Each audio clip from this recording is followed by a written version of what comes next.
Assalamualaikum students, how are you all? I hope you all are fine. I am your SST teacher Ma'am Aisha, and today we shall discuss our social studies summer pack related with summer vacations. आज हमने अपना जो summer pack है ना उसको discuss करना है। और उससे पहले मैं आपको बता दूं इसमें टोटल जो है 4 एक्टिविटीज़ हैं, यानी टोटल ये 4 पेजेस पे जो है वो कंसिस्ट कर रहा है जिनको आपने सॉल्व करना है। ठीक है, उनको जो है वो एक्टिविटीज़ का नाम दिया गया है। तो देख लेते हैं पहली एक्टिविटी कौन सी है। एक्टिविटी नंबर 1 जो है, अब देखिए ये जो एक्टिविटी नंबर 1 है इसे हम पहले भी कर चुके हैं। जो मैंने आपको वर्कशीट करवाई थी ना जब हमने डेजर्ट हैबिटेट और फॉरेस्ट हैबिटेट जो है वो वाले टॉपिक किए थे, तो उनकी जो वर्कशीट थी वो यही थी। और ये वर्कशीट जो है ये आपको पेपर में भी आई थी। तो वैसे तो ये आपको आती होंगी वर्कशीट्स, तकरीबन वही है, लेकिन इनको एक बार जो है दोबारा से हम जो है वो देख लेते हैं। अब क्वेश्चन नंबर 1 है फिल इन दी ब्लैंक्स। क्या करना है, खाली जगह को पूर करें। अब जो आंसर्स हैं वो दिए गए हैं, आपने उनको फाइंड करके जो है इन ब्लैंक्स में राइट कर देना है। अब क्वेश्चन नंबर 1 है dash are dry and sandy areas.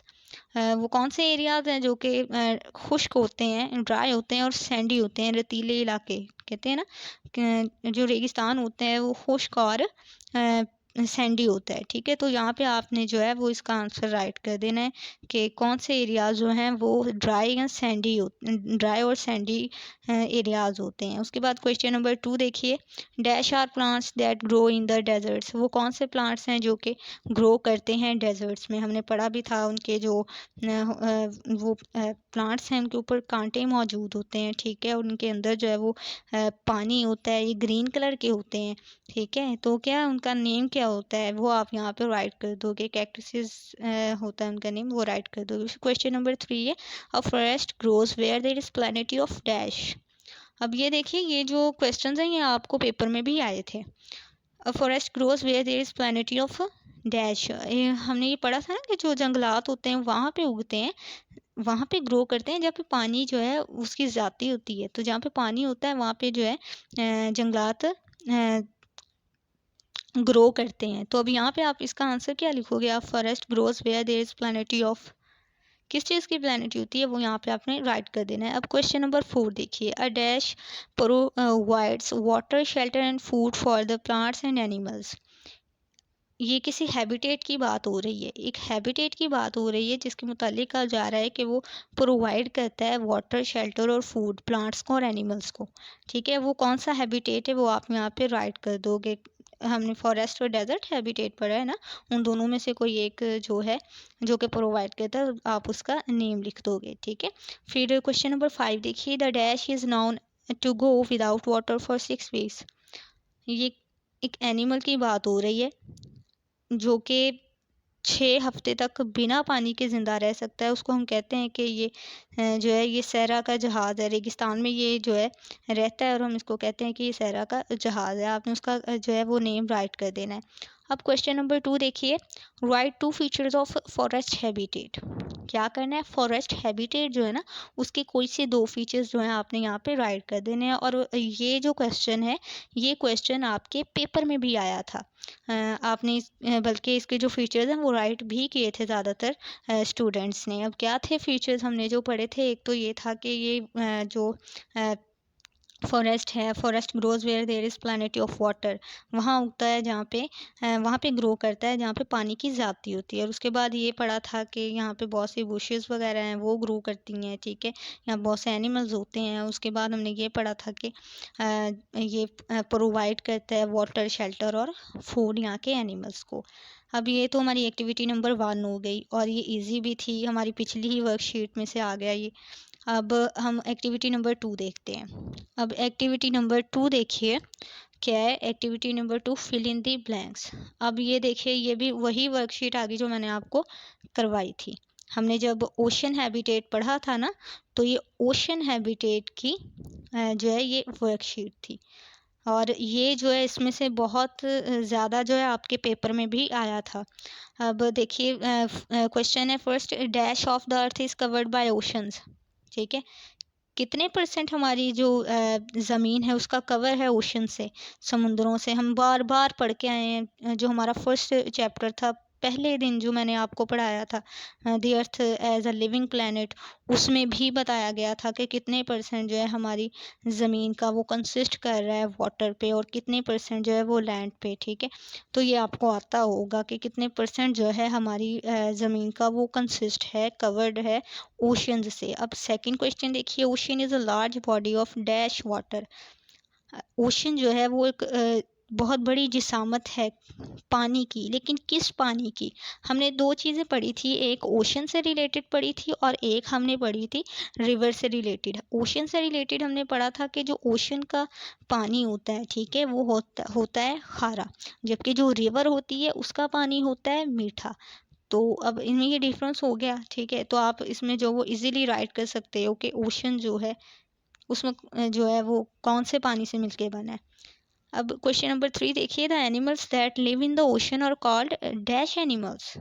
वो एनिमल्स जो कि ओशन में रहते हैं, समुद्र में रहते हैं, उनको हम क्या कहते हैं? वो कौन से एनिमल्स होते हैं? हम कहते हैं ना कि जो समुद्र में रहने वाले जानवर हैं वो आबी जानवर हैं। आबी क्यों कहते हैं हम उनको? आबी हम इसलिए कहते हैं क्योंकि जो पानी है ना, इसको आब कहते हैं। ठीक है, इसलिए जो फिर समुद्री जानवर हुए, क्योंकि वो पानी में रहते हैं तो हम इसलिए उसको कहते हैं कि ये आबी जानवर हैं। ठीक है, आबी जानवर या मैरीन एनिमल्स, इंग्लिश में मैरीन एनिमल्स कह देते हैं और उर्दू में आबी जानवर कह देते हैं। उसके बाद देखिए question number 4, the oceans are very dash and dark. हमने ये भी पढ़ा था कि जो ओशंस होते हैं, जो समुंदर होते हैं, बहुत गहरे और काले होते हैं। ठीक है, बहुत गहरे और काले होते हैं। तो इसका भी आपको इजीली, मुझे पता है, आंसर पता होगा, क्योंकि आपने पेपर्स में ये सब जो है वो किए हैं। अब तक मैंने जितने ये क्वेश्चन पढ़े हैं ये आपके पेपर में आ चुके हैं। उसके बाद क्वेश्चन नंबर 5 है, millions of animals have their dash in the oceans. ये वाला जो क्वेश्चन था जब पेपर में आया था, इसमें जो है वो थोड़ी बहुत जो थी बच्चों को डिफ़िकल्टी हो रही थी।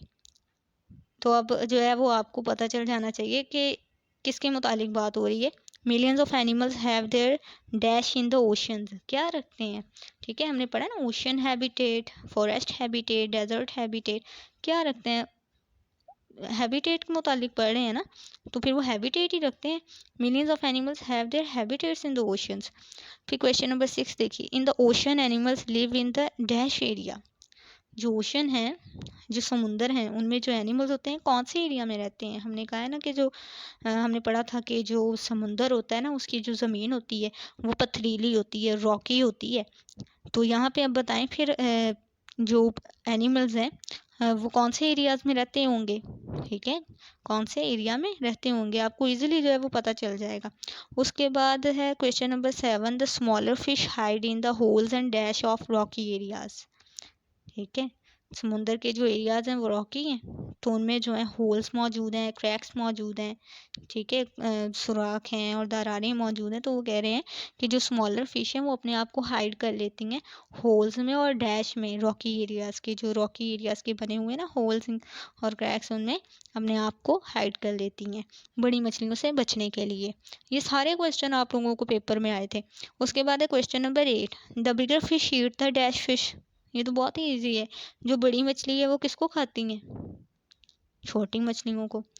अब ये भी जो है वो वर्कशीट जो थी हमारी, हम ये कर चुके हुए थे, तो ये भी आपके लिए बहुत इजी हो गया है। जो एक्टिविटी नंबर 1 वाली जो थी वर्कशीट, वो भी, और ये एक्टिविटी नंबर 2 वाली। इस तरह आपका जो समर वेकेशन में जो आपने वर्क करना है वो भी जो है वो आप जल्दी जल्दी कर सकोगे, उसमें भी जो है आपको डिफ़िकल्टी नहीं होगी। अब हम देख लेते हैं अपनी वर्कशीट नंबर 3, एक्टिविटी नंबर 3। अब एक्टिविटी नंबर 3 जो है, इसमें भी देखिए, इसमें भी वर्कशीट आ गई है। ये भी हम कर चुके हैं जब हमने पढ़ा था रिवर हैबिटेट और पोलर हैबिटेट वाला टॉपिक। तो उसके बाद हमने एक वर्कशीट की थी, ये वही वर्कशीट है। इसमें क्या करना है, हमने कॉलम ए को कॉलम बी से मिलाना है। ठीक है, match the following column A and column B, यानी कॉलम ए को कॉलम बी से मिला देना है बस। तो फर्स्ट इसमें क्या है question, rivers are not as deep. जो दरिया होते हैं वो इतने गहरे नहीं होते जितने समुंदर होते हैं। या आप इसको फाइंड करके यहाँ पे जैसे कॉलम को मैच करोगे। उसके बाद सेकंड देखिए, many kinds of fish, insects and plants live in, कहाँ रहते हैं? रिवर में। उसके बाद एलिगेटर्स एंड क्रोकोडाइल्स जो होते हैं वो कहाँ रहते हैं, रिवर के अंदर और उसके पानी के इर्द गिर्द। उसके बाद the alligator is a large animal. एक एलिगेटर जो होता है एक लार्ज एनिमल है, हमने पढ़ा था ना। जो एलिगेटर है वो बड़ा बहुत बड़ा जानवर है जिसके जो जिस्म है, जो बॉडी है, उसके ऊपर स्केल्स होते हैं। तो फिर यहाँ पे भी जो है आप उसको जो है मैच करोगे खुद ढूंढ के फाइंड करके। फिर देखिए next, polar regions are the regions. ये कौन से रीजन्स हैं, हम कहते थे ना पोलर रीजन्स वो रीजन्स हैं जो कि नॉर्थ और साउथ पोल पे मौजूद हैं। तो अब यहाँ से आपने फाइंड करके जो है इसको मैच कर देना है उस कॉलम के साथ, कॉलम बी में जो भी कॉलम होगा जो इससे रिलेटेड होगा। उसके बाद देखिए polar bears, seals, penguins and walruses are some of the animals that live इन।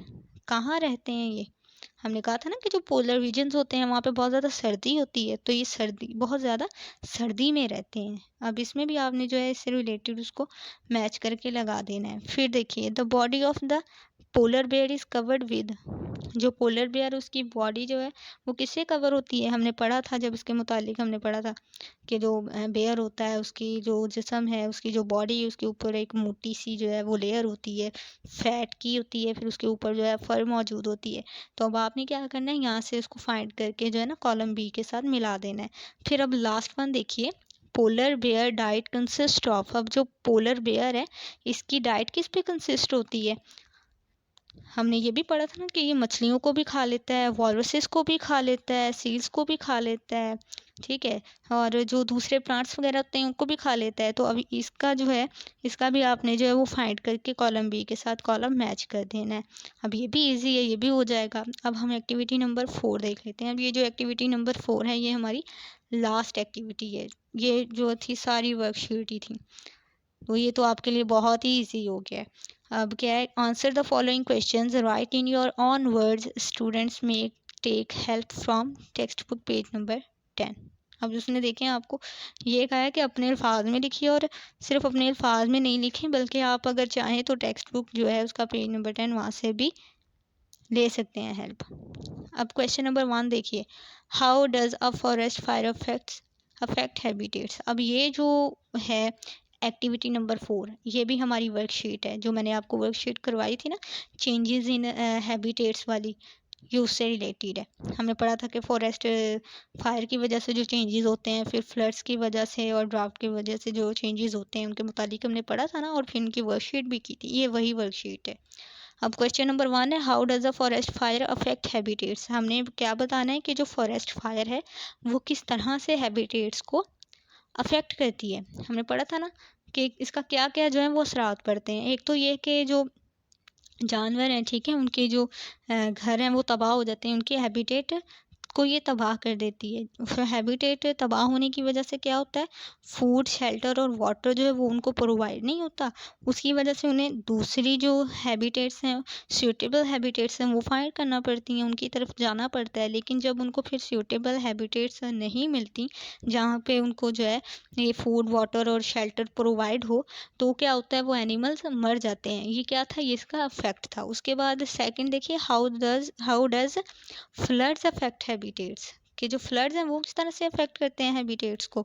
ये भी हमने पढ़ा था कि जो फ्लड्स हैं, ठीक है, जब फ्लड्स आते हैं किसी भी मुल्क में, किसी भी एरिया में, फ्लड्स कैसे आते हैं, बारिश के बहुत ज़्यादा होने से जो है बारिश जब बहुत ज़्यादा होती है, कई कई दिनों तक, हफ्तों तक होती रहती है, तो क्या होता है, उससे पानी की ज़्यादती हो जाती है और उसकी वजह से क्या है, फ्लड्स आ जाते हैं। तो फ्लड्स की वजह से क्या होता है, इसमें भी यही है कि जो फसलें होती हैं, ठीक है, क्रॉप्स हैं, ये उनको डिस्ट्रॉय कर देता है। इसके अलावा जो लाइफ स्टॉक है उनको भी डिस्ट्रॉय कर देता है। लाइफ स्टॉक को कैसे डिस्ट्रॉय कर देता है, लाइफ स्टॉक को ऐसे, लाइफ स्टॉक होते हैं माल मवेशी, ठीक है, जो मवेशी नहीं होते, रखे हुए होते हैं पालतू, ठीक है, गाय बकरियां देहातों में रखे हुए होते हैं उन्होंने। क्या होता है कि जब फ्लड्स आते हैं ना, जब सैलाब आता है, यहाँ तो जो है वो मर जाती हैं। अब देखें जब वो फ्लड्स आते हैं अक्सर वो होता है ना कि उनके करंट लगने के वाक़यात होते हैं, तो क्या होता है, या तो उससे वो मर जाते हैं मवेशी, या फिर क्या होता है, गुम हो जाते हैं, मिलते ही नहीं। तो ये क्या है, ये डिस्ट्रक्शन है इसकी। और इसके अलावा और क्या होता है, जो घर होते हैं वो भी गिर जाते हैं। आप देखा होगा अक्सर जो कच्चे मकानात होते हैं, फ्लड्स की वजह से कच्चे मकानात होते हैं वो बहुत जल्दी गिरते हैं, ठीक है। तो क्या है, ये भी हैबिटेट को तबाह करता है। अब ये हमारी टोटल जो है ना 4 एक्टिविटीज़ थी सोशल स्टडीज़ की, ठीक है? टोटल जो है 4 एक्टिविटीज़ थी जिनको हमने जो है वो कर लिया है। आई होप सो आपको इनकी जो है वो समझ भी आ गई होगी। इंशाल्लाह फिर मुलाकात होगी, तब तक के लिए अल्लाह हाफ़िज़।